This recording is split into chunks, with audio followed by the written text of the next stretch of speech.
Welcome to the Founder Podcast. I'm your host, Magnus Olsen, and I'm joined by my co-host, Full Spectrum founder, Ben Maher. How are you, mate? Good, mate. How you doing?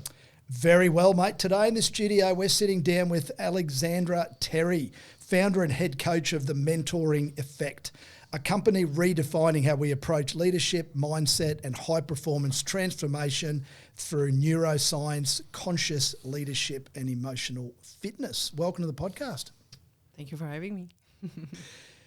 Emotional fitness. I really like that particular term. I host a fitness podcast, spiritual fitness, physical fitness, mental fitness, but I think the one element that's missing a little bit that people don't talk enough about is emotional fitness. Can you just give us a bit of a example or an expansion on what you define as emotional fitness? It's great, actually. That's a good question, because I was driving here and I was sitting in a car and I saw angry kid in the car. I was like, wow, I just wish to be, allowing myself to be angry if I want to be angry, but I'm not anymore. And I don't know if that is emotional fitness or it is some kind of emotional regulation that we learn through the life.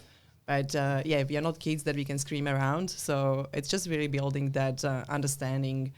When we are young, something else is driving us, like wanting more money, more cars, and look good and all that stuff. And, when we are developing slowly into, I guess, more mature individuals, we get actually understanding like maybe something to do with meaning is better, something that has purpose, and we're looking for different things. So that's part of emotional kind of intelligence or emotional evolution and our response to that as well. So very simple. I like the way it's termed. I remember being in a boardroom a number of years ago, back when I held a position within a construction company, and there was a bit of mediation going on between some other parties and ourselves.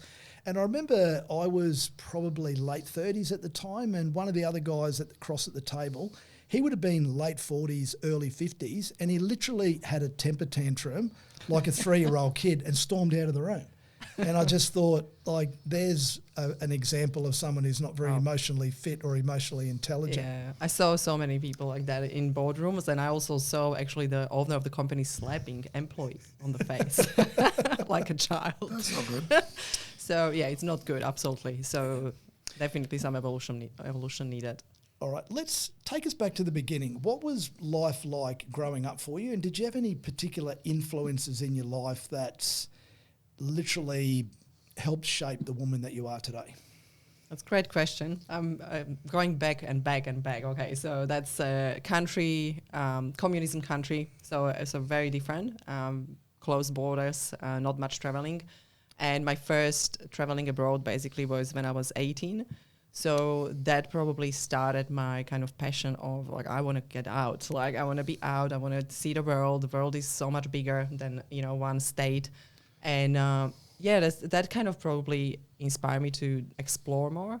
And I studied university, as you know, everyone, you need to do it because your dad says. So very normal life. And what was strange for me, I never ever was able to imagine to have a job and sitting in an office. So that was something that I didn't want to do, but I was studying economics. So what you are preparing for, right? Like, it's the job in the office probably.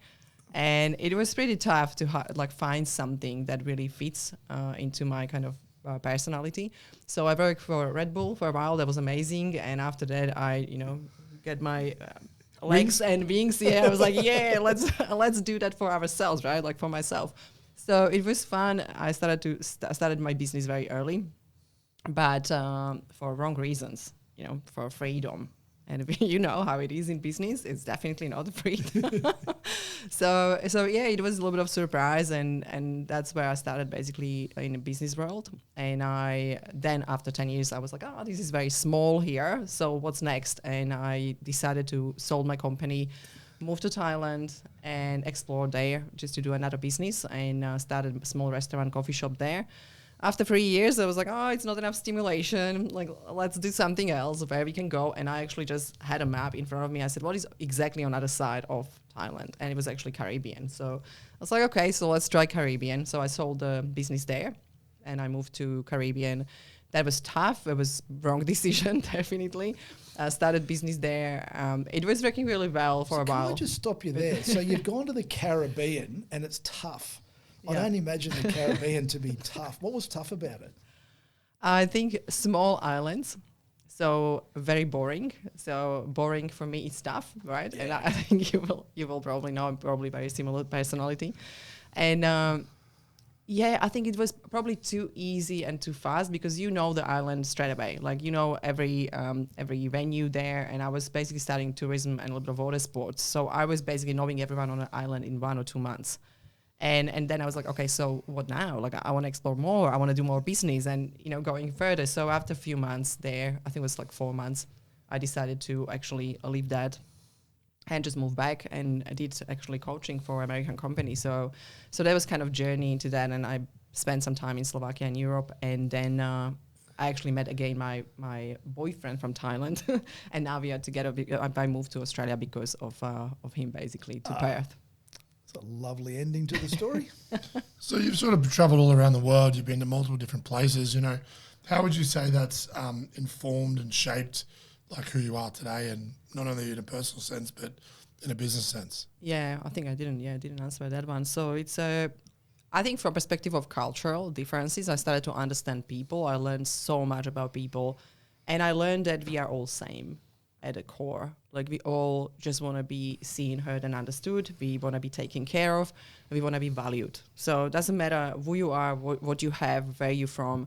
There is the major thing that was kind of common, because I didn't know, anything about the culture. I was really learning in the places how to live with different people and how to work with them, because you have to have employees when you're in Thailand. So it's very different, when someone doesn't come to work. Normally in Europe, I will be super angry, right? I will freak out, and I'll be like, okay, so I'm, firing this person is going, and I will probably make really fast decisions different way. But there it was normal, right? So someone didn't come to work, and when I tried to call them, didn't have a chance to call them. So I have to call them from different phone number, and they said, it's raining, I can't come. And I was like, okay, so that's okay. And it was like, yeah, that's okay. So I realized that there are some things that happen in different countries, and they are accepted. So you realize you have to adapt. You can't just, come somewhere and change everything, the way you are. So I had to adapt. So I think resilience, flexibility, adaptability, and just sometimes really going with the flow. I learned that because I was very strict in my first business. So I feel like, yeah, it's a lot of learning, it's stretching you emotionally when we talk about emotional fitness. So you can't freak out, you can't explode, you really need to start to understand people. So that's probably the major learning, to understand others. Is that what inspired you to create the mentoring effect? Was there any particular was there a catalyst to that, or something in particular that happened, or how did it come about? I think there are two sides. So I will say one side is not very attractive. It's just basically I did coaching for American company, and I loved that because it was very well paid and simple, right? So I will be honest, it was awesome. When I came to Australia, I was like, what am I going to do? And I couldn't find a job. And I was like, why am I even looking for a job? I should just start another business. And that's when I started to actually studying and understanding coaching on a deeper level. And I was like, oh, this is actually fun. And it wasn't really something that I wanted to do until I was going through struggle. And while I was going through struggle, I started to use different techniques because there was no one who was able to help me. So I was like, oh my God, I took these books and I listened podcasts and I tried to study everything because I didn't know what to do. And when I realized that some techniques and some things actually started to work for me, and I started to feel different, and I started to actually be better. And yeah, everything changed, like from struggling relationships, personal stuff, trauma. You now have good relationship. You're okay. You're feeling happy. And that was for me for 7 years, really, pretty much so far away. When you tell me be happy, I was like, what's that? I don't think I can be happy. And I was, before a super happy person. So for me, it was a very strange place to be. And I think that was the major thing. I said, yeah, I want people to have those tools because it is amazing how you can help yourself. So in terms of neuro-identity, you talk about that term. For someone who's like, what does that mean? How does it work? How would you explain it in simple, practical terms? Yeah, that's a good question. So simple way, everybody's talking about positive mindset and everything is mindset, but it's actually not true that everything is mindset. Yes, it starts with a thought, but we don't pay attention to what we feel. So when I'm thinking, oh, today is bad, I'm tired, I actually feel tired. So I started to show people that they feel it in the body. Anything they say or anything they said to their brain, I always said, like your brain knows. So anything you said, actually that's how you feel. So our nervous system is changing the way, when we feel happier, we are in more parasympathetic nervous system. When we feel a little bit stressed, we are more sympathetic nervous system. What happens there is a lot of chemicals, they are actually infused into your body, right, internally. And those can heal you or those can really hurt you. So that's what when we work with neuro identity shift, we focus on emotional state and nervous system. So we actually try to help people to rewire brain other way. So not just thinking, change your thinking, because sometimes it doesn't work, right? When you are struggling and someone tells you think positive, it's like, go away. I can't think positive, right? It doesn't work. So you can actually change your body, and the body is your journey into changing your mind and mindset. So that basically in short. Can you just elaborate a little bit more on that? Because I'm a huge believer on that as well. And I know that for me and I've heard the term used, change my state. So if I'm in a state of I'm angry or I'm upset, the only way that I've found I'm able to do that guaranteed every single time is moving your body in some way, shape or form. So what's your view around you said the body, how do you look at it? So that is a great point. And I truly believe the same. Exercise or movement helps. So even if you start to do this, move on the chair, it actually changes your state, because the chemicals that are produced in your body by brain are different, right? So we know when we are, exercising, there's some endorphins going into your blood, right? So you feel different. So that's definitely fastest way to change your state or change how you feel is by movement. It's even, there's so much research done when you have people, they're going for interviews, for example, they tested two groups. One group was sitting like this, like, shoulders down, very sad, and they left them there for 15 minutes, and they didn't pass the interview, or like probably 2 or 3%. And there was another group, they asked them to walk, straight back, very confident, and sit very confidently, even like the legs were going out, and just really, really confident. And they were so good on interview. So in interviews they passed, that was like 90%, they actually passed interviews. So it is having real impact on our body, or our mind, for sure. So leadership's changing, right? It's shifting, it's moving. I hope. It feels a bit more high pressure. Where do you see leadership, transitioning to, and what do you think's brought about the shift? I think not only leaders, but everyone, I believe everyone in a company, business owner, everyone should have tools to understand that you need to calm yourself down first because of the stress, economics, what is happening in the world. And it's from the COVID, basically, it's, up and down all the time. And I think it will be like, this is how it is, right? It's going to be AI, digital world. It's going to be robotics. It's going to be always high pressure. So I think knowing that we are living in high pressure and very fast environment, we need to adapt. And that's, I don't want to call it well-being. I don't know how, what is the word for that, but knowing how to take yourself from that freaking out mindset when you're actually reacting to the mindset or state where you're responding. And you said you're big on states. So you know what I'm talking about. Like you can actually think clearly when you are in that parasympathetic or that calm state. So you can create, you can innovate, you can assess the situation basically from higher intelligence, because actually fight or flight mode or the stress mode is taking away part of the intellect. And it's not like it's taking away part of the brain, but we can't really use full brain because the energy is focused in amygdala, right? So we are still in the middle of the part of middle brain part, and we are reacting. So this way, or when you see the leadership, is a lot of reactive leadership out there. So I think the major movement should happen through consciousness, awareness, and just building that mindful leadership, if we call it mindful, conscious, just being more conscious what's going on and how we can actually be in different state and operate from that state. Well, that's what they say, isn't it? That awareness is a catalyst to change, because you can't change unless you're aware of it. So it's just a lot around the awareness piece is what you're saying, and in particular the emotional awareness, which I think not a lot of people have as much awareness of. Burnout.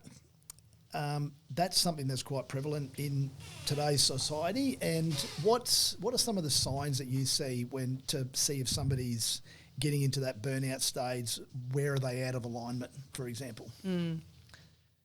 That's a good question, and there's probably a lot of things that I can mention. I'm thinking first fatigue. If people feel tired, or if people using a lot of time that I'm busy, that's kind of leading into burnout because we are not really that busy. We are just not effective probably or organized. I think fatigue and stress and feeling like you can't breathe, feeling like you have anxiety, pressure on your chest, all those physical probably signs are really important, right? And digestion issues, straight away I always talk to people, if you have constipation, if you have digestion issues, if you can't digest any food, if you have so many food allergies, really look at what state you're operating from, because probably it's burnout or high stress.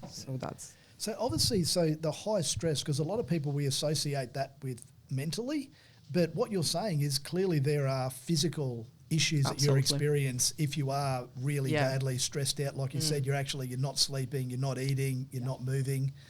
So what do you personally do to try and avoid burnout and try and stay grounded?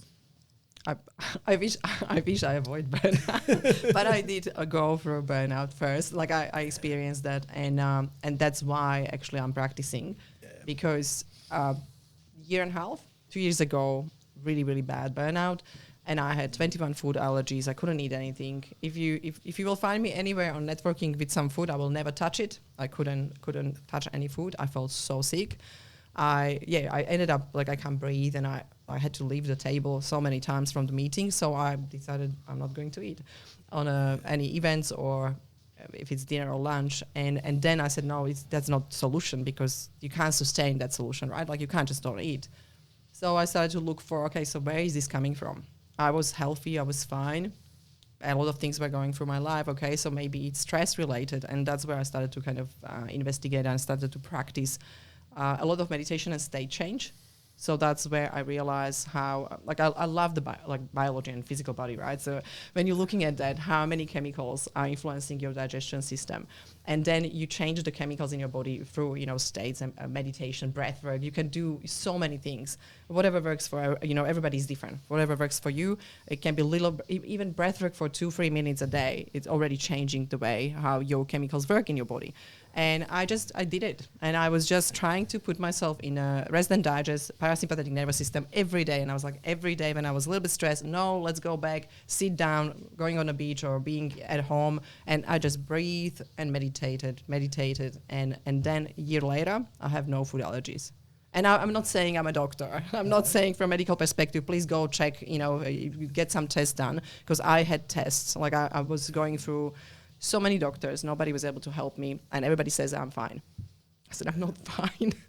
I'm just, something is wrong. And they said that I had intolerance and allergies, and I said, that's not possible. It's such a doctor thing to say. I experienced a very similar scenario about 5 years ago, and it was interesting. But it's good that what you're able to do, and I had a similar experience, that you try and understand and your own level of self-awareness. I'd go to the doctor, I'd get medicated, but I just knew deep down that wasn't the solution for me, and then I had to be able to figure it out. But one thing I wasn't as aware of that you mentioned is actually through breathing, because I'm a big advocate of doing breath work, but I didn't realise that it had the biological impact. Yeah. So that's interesting. In terms of mindset coaching, and performance coaching and all that sort of coaching work, what's the biggest misconceptions you see out there? Oh, so many times I'm thinking about that question, because there is so many things I don't like in coaching industry in general, and I said I don't want to become the blamer or saying how bad it is, but there are so many things I think people really don't understand, and coach shouldn't have answers, right? It doesn't need to have answers. There is a lot of things that happen during the coaching sessions that coaches start to advise, and I think people expect that.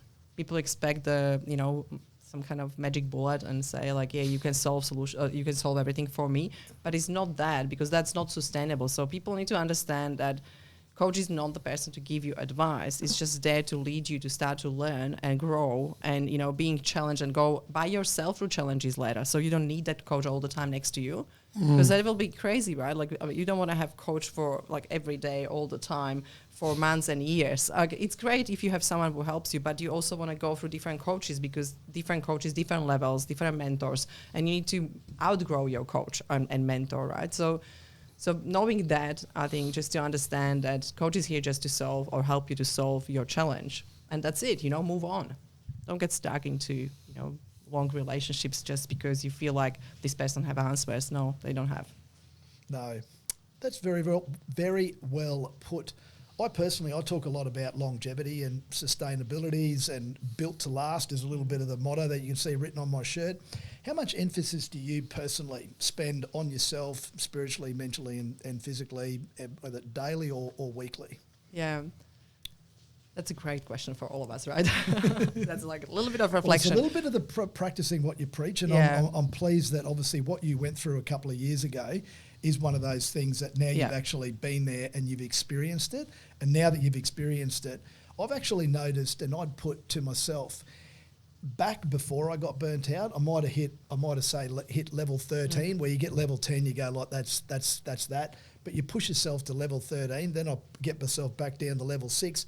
Now I get up to level 8 or 9, and I realise that I'm getting there, and I've got to put certain things back into play because I physically can't sustain that level of what I did previously. So so what do you do? So honestly, for me, the big thing is that exercise should be part of our life every day. Like that's not negotiable. That's not even question. And I will tell you why. I see my mom with her brother, right? He's probably 8 years younger.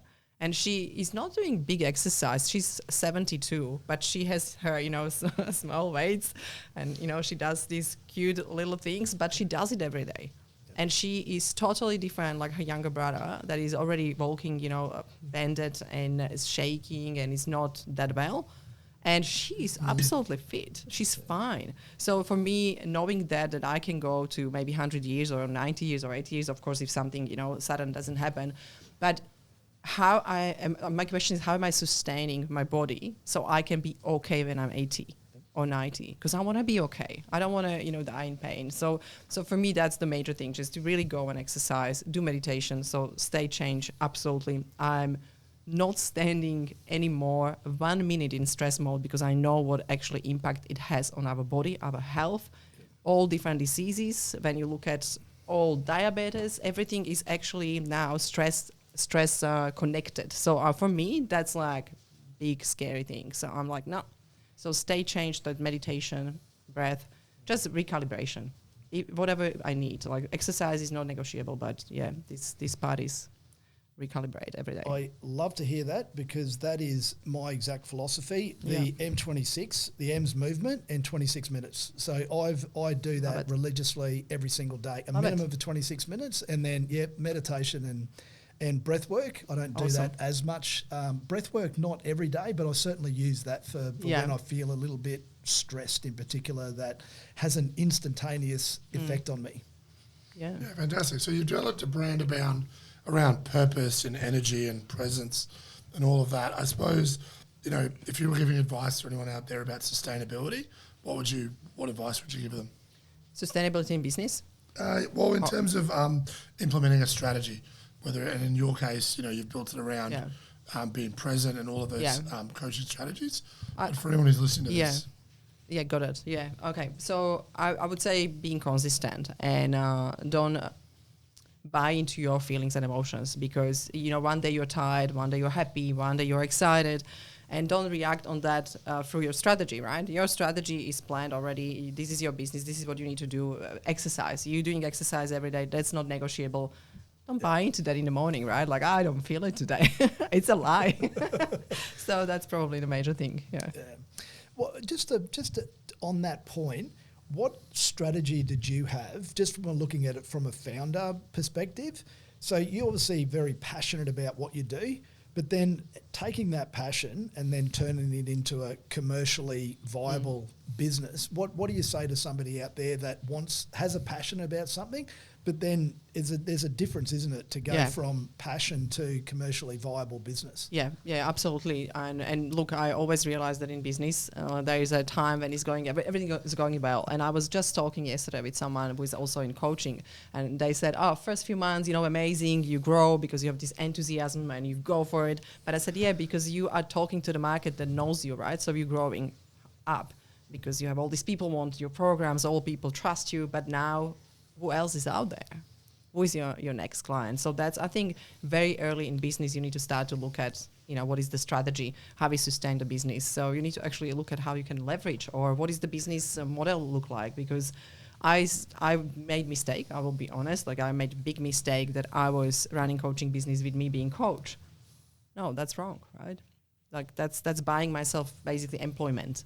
So I early realized that was not a great solution. So you start to look at, okay, so how can I leverage my time? How can I leverage my skills? How can I leverage the content I created? So there is, for every coach, every person that is already in the business for at least 5 years, I believe there is probably 10 opportunities to create passive income from already everything what you created. Because if not, there is burnout for sure. Because that's, 8-10 hours a day coaching and plus running the business, it's just not sustainable. Yeah. So was that probably the biggest internal breakthrough I think that you've had in when you reflect back on your journey so far, that aha moment on being able to come up with that particular strategy and not just be coaching and looking at those other ways? Or has there been another I think it's the burnout part, when I just realized that I will say that probably very bluntly, but I felt sick just to imagine that I'll have another coaching session. That's how burnout I was. Like, I was so tired. I just I stopped liking what I loved. Yeah. So for me, that was like, what's going on?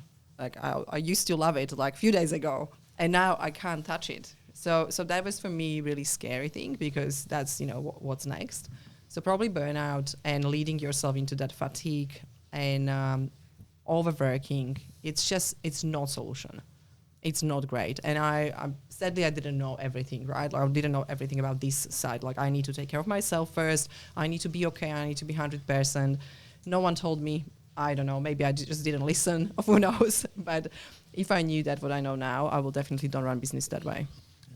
So, obviously this has been a great podcast today. And just for, talk to us about the future. What's the vision for the Mentoring Effect, and where are we headed? Good question. I'm not sure if that will be the mentoring effect, but let's say we leave the brand out there. And so look, I love retreats. I love a beautiful place, in Maleni. So I really realized that that's the place and state and my best probably performance when I'm in the retreat space or with a small group of people. So that's the one thing. I don't want to be the one that is facilitating all of them, of course. So that's another, like, I'm trying to remind myself my learning, like, don't do that. But there is a lot of stuff. Like, we would love to change how people interact in networking. We would love to add technology that's hopefully going to be out in 2 months' time, 3 months' time. So really start to bring people together and again, just meet up as, hey, how are you? What do you like? What sport you do? And not just talking about positions and business and selling, because all the networking events are about selling and everybody's giving you the business card. We want to change that. Like, that's just not, acceptable. I know about that program. Can you just elaborate a little bit more on that? Because I actually love the concept, and for somebody who's been along to absolutely countless networking events, and it's actually frustrating to a certain degree when you do get introduced to someone, and there's some people there that are so fixated on themselves and their own business that they meet somebody, and because that person, who they work for, their particular title, don't think that you can help me, and then you don't even want to continue a conversation with them. Yeah. But let's just go into depth a little bit more on one of the things that you do in your retreats that we spoke about when we had coffee last week. Do you have another 1 hour? Just quickly? Simplify. Okay. So firstly, we run like a small mini retreats, like 3 hours event. Basically, you have beautiful dinner with a few people. So we try to keep it 10, 12 people maximum.